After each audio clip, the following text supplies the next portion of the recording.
Kasi parang marami rin natutuwa. Si Nate ngayon, sobrang binata na, napadala siya sa UN.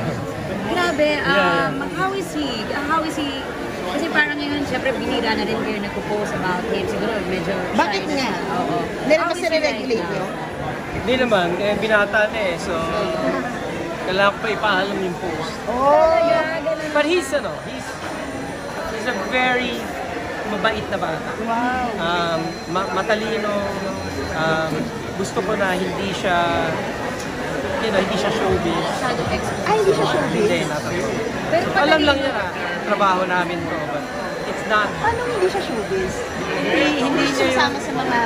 ito no, what I mean is, hindi niya yung dinadala na anak siya ni Regine at ni Ogie. Paano niyo ginawa yun? Wala. Kasi anak siya ni Regine tsaka ni Ogie. Hindi ko alam. Yung anak ako ni Regine tsaka ni Ogie. I guess kasi normal kami, hindi kami, nagmamall kami, lumalabas kaming tatlo lang, mag-trips kaming tatlo lang.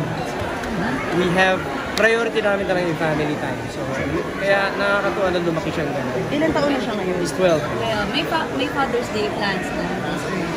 Hindi ko alam, sila lang plano nun. Kailangan Surprise! Ay, ayoko magplano ng Father's Day. Kailan ba yun? This June na.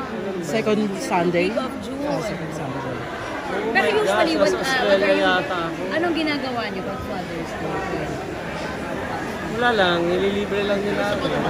But I think this year, June na yun? June something. Second Sunday. 9.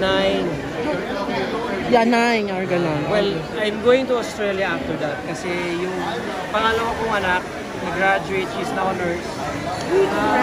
So, actually tatlo silang gagraduate. So si Nate nag-graduate ng grade school, si Lila nag-graduate ng college, si Sarah din nag-graduate. So, triple celebration. Wow. Not just Congratulations, Julian. God is good.